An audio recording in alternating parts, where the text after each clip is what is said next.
ರಾಜ್ಯದಲ್ಲಿ ಸಚಿವ ಸಂಪುಟ ವಿಸ್ತರಣೆಯ ಕಸರತ್ತು ಮುಂದುವರಿತಾ ಇದೆ ವೀಕ್ಷಕರೇ. ಒಂದು ಕಡೆ ಜುಲೈ 12ರ ನಂತರ ಸಂಪುಟ ವಿಸ್ತರಣೆಯಾಗುವಂತಹ ಎಲ್ಲ ಸಾಧ್ಯತೆ ಇದೆ. ಡೆಲ್ಲಿಗೆ ಮುಖ್ಯಮಂತ್ರಿ ಡಿ ಕೆ ಶಿವಕುಮಾರ್ ಅವರು ಜುಲೈ 12ಕ್ಕೆ ಹೋಗ್ತಾರೆ ಅನ್ನುವ ಮಾಹಿತಿ ಇದೆ. ಸೊ ರಾಹುಲ್ ಗಾಂಧಿ ಅವರನ್ನ ಭೇಟಿ ಮಾಡುವಂತಹ ಸಾಧ್ಯತೆ ಕಂಡು ಬರ್ತಾ ಇದೆ. ಕಾಂಗ್ರೆಸ್ನಲ್ಲಿ ಸಚಿವ ಸಂಪುಟ ವಿಸ್ತರಣೆಯ ಸರ್ಕಸ್ ಕಂಟಿನ್ಯೂ ಆಗ್ತಾ ಇದೆ. ಜುಲೈ 12ರ ನಂತರ ಸಚಿವ ಸಂಪುಟ ವಿಸ್ತರಣೆಯಾಗುವಂತಹ ಸಾಧ್ಯತೆಗಳು ಕಂಡು ಬರ್ತಾ ಇದೆ. ಜುಲೈ 12ಕ್ಕೆ ರಾಹುಲ್ ಗಾಂಧಿ ಅವರನ್ನ ಭೇಟಿಯಾಗ್ತಾರೆ ಮುಖ್ಯಮಂತ್ರಿ ಡಿ ಕೆ ಶಿವಕುಮಾರ್ ಅವರು. ಹೈಕಮಾಂಡ್ ಜೊತೆಗೆ ಇದೇ ವಿಚಾರಕ್ಕೆ ಸಂಬಂಧಪಟ್ಟಂತೆ ಸಮಾಲೋಚನೆಯನ್ನ ಮಾಡ್ತಾರೆ ಎನ್ನುವ ಮಾಹಿತಿ ಲಭ್ಯವಾಗ್ತಾ ಇದೆ. ಡಿ ಕೆ ಸಂಪುಟಕ್ಕೆ ಸೇರಬೇಕಾದಂತಹ 8 ಶಾಸಕರ ಪಟ್ಟಿ ಆಲ್ರೆಡಿ ಸಿದ್ಧವಾಗಿದೆ ಅನ್ನುವ ಮಾಹಿತಿಯೂ ಸಹ ಇದೆ. ಮಾಜಿ ಸಿಎಂಗೆ ನಿಷ್ಠರಾಗಿದ್ದು ಪಕ್ಷದ ಒಳಗಿನ ಬಣಕ್ಕೆ ಸೇರಿದವರು ಅನ್ನುವ ಮಾಹಿತಿ ಈಗ ಸಿಗ್ತಾ ಇರ್ತಕ್ಕಂಥದ್ದು. ಅಂದರೆ ಸಿದ್ದರಾಮಯ್ಯನವರಿಗೆ ನಿಷ್ಠರಾಗಿರ್ತಕ್ಕಂಥವರು ಮತ್ತು ಪಕ್ಷದ ಒಳಗಿನ ಬಣಕ್ಕೆ ಸೇರಿರ್ತಕ್ಕಂಥವರು ಅನ್ನುವ ಮಾಹಿತಿ ಇದೆ. ಇನ್ನು ಉಳಿದಿರುವಂಥ 20 ಸಚಿವ ಸ್ಥಾನಕ್ಕೋಸ್ಕರ ಹಿರಿಯ ನಾಯಕರು ಮತ್ತು ಮಾಜಿ ಸಚಿವರು ಲಾಭಿಯನ್ನು ನಡೆಸ್ತಾ ಇದ್ದಾರೆ. ಈ ಹಿಂದೆ ಸಿದ್ದರಾಮಯ್ಯನವರ ಸಂಪುಟದಲ್ಲಿ ಯಾರು ಸಚಿವರಾಗಿ ಕೆಲಸ ಮಾಡಿದಾರೋ ಈ ಬಾರಿ ಯಾರಿಗೆ ಸಚಿವ ಸ್ಥಾನ ಇಲ್ಲಿಯವರೆಗೆ ಸಿಕ್ಕಿಲ್ವೋ ಅವರು ಸಚಿವ ಸ್ಥಾನಕ್ಕೋಸ್ಕರ ಲಾಭಿಯನ್ನು ಮಾಡ್ತಾ ಇದ್ದಾರೆ. ಮೊದಲ ಬಾರಿಗೆ ಆಯ್ಕೆಯಾದಂಥ ಶಾಸಕರು ಸಹ ಸಚಿವ ಸ್ಥಾನಕ್ಕೋಸ್ಕರ ಪೈಪೋಟಿಯನ್ನು ನಡೆಸ್ತಾ ಇದ್ದಾರೆ ಅನ್ನೋದು ಗೊತ್ತಾಗ್ತಾ ಇದೆ. ಜುಲೈ 14, 15ರ ಮೊದಲು ಈ ಪ್ರಕ್ರಿಯೆಯನ್ನು ಪೂರ್ಣಗೊಳಿಸಬೇಕು ಅನ್ನುವ ಉತ್ಸುಕತೆಯಲ್ಲಿ ಕಾಂಗ್ರೆಸ್ ಇದೆ ಅನ್ನೋದು ಗೊತ್ತಾಗ್ತಾ ಇದೆ. ಜುಲೈ 20ರಂದು ನೂತನ ಸಚಿವರು ಪ್ರಮಾಣ ವಚನ ಸ್ವೀಕರಿಸಬಹುದು ಅನ್ನುವ ಒಂದು ಮಾಹಿತಿ ಈಗ ಕಾಂಗ್ರೆಸ್ ವಲಯದಿಂದ ನಮಗೆ ಲಭ್ಯವಾಗ್ತಾ ಇದೆ.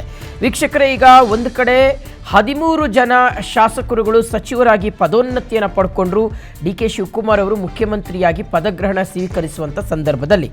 ಆದರೆ ಇನ್ನೂ 20 ಸಚಿವ ಸ್ಥಾನವನ್ನು ತುಂಬಲಿಕ್ಕೆ ಅವಕಾಶ ಇದೆ. ಸೊ ಹಾಗಾಗಿ ಆ 20 ಸಚಿವ ಸ್ಥಾನಕ್ಕೋಸ್ಕರ 50ಕ್ಕೂ ಹೆಚ್ಚು ಶಾಸಕರು ಆಲ್ರೆಡಿ ಲಾಭಿಯನ್ನು ನಡೆಸ್ತಾ ಇದ್ದಾರೆ. ಮಧ್ಯೆ ಸಿದ್ದರಾಮಯ್ಯನವರ ಬಣದಿಂದ ಅಥವಾ ಮಾಜಿ ಸಿಎಂ ಅಂದರೆ ಇನ್ಯಾರು ಅಲ್ಲ, ಸಿದ್ದರಾಮಯ್ಯನವರ ಲೆಕ್ಕಕ್ಕೆ ತಗೋಬಹುದು. ಸೊ ಅವರ ಬಣದಿಂದ ಒಂದು 8 ಜನರಿಗೆ ಸಚಿವ ಸ್ಥಾನ ಸಿಗಬಹುದು. ತೀವ್ರವಾಗಿ ಸಿದ್ದರಾಮಯ್ಯನವರು ಕಸರತ್ತನ್ನು ಮಾಡ್ತಾ ಇದ್ದಾರೆ ಮತ್ತು ಆ ಪಟ್ಟಿಯನ್ನು ಕೊಟ್ಟಿದ್ದಾರೆ ಅನ್ನುವ ಒಂದು ಮಾಹಿತಿ ಇದೆ.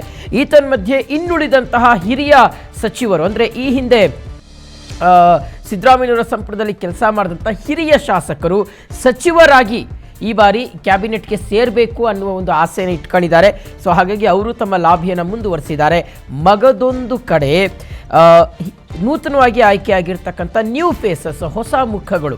ಯಾಕೆಂದರೆ ರಾಹುಲ್ ಗಾಂಧಿ ಅವರು ಆಲ್ರೆಡಿ ಒಂದು ಸೂಚನೆಯನ್ನು ಕೊಟ್ಟಿದ್ದಾರೆ. ಈ ಬಾರಿಯ ಕ್ಯಾಬಿನೆಟ್ ಬಹಳ ಆಕ್ಟಿವ್ ಆಗಿರಬೇಕು ಅಂತ. ಯಾಕಂದರೆ ಈಗ ಏನು ಕ್ಯಾಬಿನೆಟ್ ರಚನೆ ಆಗುತ್ತಲ್ವಾ, ಅಪ್ಕಮಿಂಗ್ ಎಲ್ಲವೂ ಸಹ ಎಲೆಕ್ಷನ್ ಇಯರ್ ಆಗಿರುವಂಥ ಹಿನ್ನೆಲೆಯಲ್ಲಿ ಮುಂದೆ 2 ವರ್ಷಗಳಲ್ಲಿ ಅಥವಾ ಇನ್ನು 1.5 ವರ್ಷಗಳಲ್ಲಿ ಚುನಾವಣೆಗಳನ್ನು ಕಂಟಿನ್ಯೂಯಸ್ ಆಗಿ ನೋಡಬೇಕಾಗಿರುವಂಥ ಹಿನ್ನೆಲೆಯಲ್ಲಿ ಆಕ್ಟಿವ್ ಕ್ಯಾಬಿನೆಟ್ ಇರೋದ್ರಿಂದ ಎಲ್ಲೋ ಒಂದು ಕಡೆ ಅದು ಸರ್ಕಾರಕ್ಕೆ ಸಹಕಾರಿ ಆಗಬಹುದು ಮತ್ತು ಪಕ್ಷಕ್ಕೂ ಸಹ ಅದು ಪ್ಲಸ್ ಪಾಯಿಂಟ್ ಆಗುತ್ತೆ ಅನ್ನುವಂಥ ಒಂದು ಲೆಕ್ಕಾಚಾರದಲ್ಲಿ ರಾಹುಲ್ ಗಾಂಧಿ ಅವರು ಡಿ ಕೆ ಶಿವಕುಮಾರ್ ಅವರಿಗೆ ಒಂದು ಸೂಚನೆಯನ್ನು ಕೊಟ್ಟಿದ್ದಾರೆ. ಆದಷ್ಟು ಹೊಸ ಮುಖಗಳಿಗೆ ಪ್ರಾಧಾನ್ಯತೆಯನ್ನು ಕೊಡಿ, ಆ ಮೂಲಕ ಯುವಕರನ್ನು ನಾವು ಸೆಳೆಯಬಹುದು ಅಂತ. ಸೊ ಹೀಗಾಗಿಯೇ ಬಹುಶಃ ಒಂದು 3 ರಿಂದ 4 ಜನರಿಗೆ ಈ ಸಲ ನ್ಯೂ ಫೇಸಸ್ ಅಂದರೆ ಫಸ್ಟ್ ಟೈಮ್ ಆಯ್ಕೆಯಾಗಿರ್ತಕ್ಕಂಥವ್ರು ಅಥವಾ 2-3 ಸಲ ಆಯ್ಕೆಯಾಗಿರ್ತಕ್ಕಂಥ ಎಂಗನ್ ಎನರ್ಜೆಟಿಕ್ ಆಗಿರ್ತಕ್ಕಂತಹ ಶಾಸಕರುಗಳನ್ನು ಸಂಪುಟಕ್ಕೆ ತೆಗೆದುಕೊಳ್ಬೋದು ಅನ್ನುವ ಲೆಕ್ಕಾಚಾರಗಳಿದ್ದಾವೆ.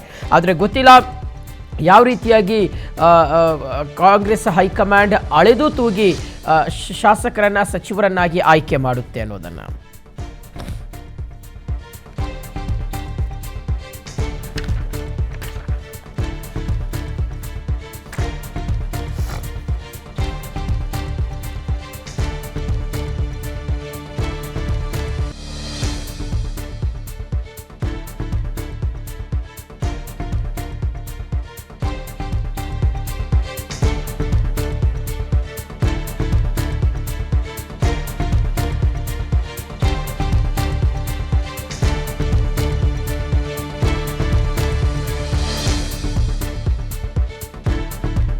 ಓಕೆ, ಸೊ ಒಂದು ವೀಕ್ಷಕರೇ, ಈಗ ಈ ಸಚಿವ ಸಂಪುಟ ವಿಸ್ತರಣೆಗೆ ಸಂಬಂಧಪಟ್ಟಂತೆ ಯಾವುದೇ ರೀತಿಯಾಗಿ ಗೊಂದಲಗಳು ನಿರ್ಮಾಣ ಆಗಬಾರ್ದು ಅಂತ. ಯಾಕೆಂದರೆ ಏನಾಗುತ್ತೆ ಅಂದರೆ ಸಮ್ಟೈಮ್ಸ್ ಇಲ್ಲೇ ನೀವು ಗೊಂದಲಗಳನ್ನು ಅಥವಾ ಅಸಮಾಧಾನಗಳನ್ನು ತಾವು ಹುಟ್ಟುಹಾಕ್ಬಿಟ್ರೆ ಅದು ಮುಂಬರುವಂತಹ ಚುನಾವಣೆಗಳ ಮೇಲೆ ಪರಿಣಾಮ ಬೀರುತ್ತೆ. ಎಲ್ಲರನ್ನ ವಿಶ್ವಾಸಕ್ಕೆ ತೆಗೆದುಕೊಂಡು ಹೋಗಬೇಕಾಗಿರ್ತಕ್ಕಂಥ ಜವಾಬ್ದಾರಿ ಈಗ ಮುಖ್ಯಮಂತ್ರಿ ಡಿ ಕೆ ಶಿವಕುಮಾರ್ ಅವರಿಗಿದೆ.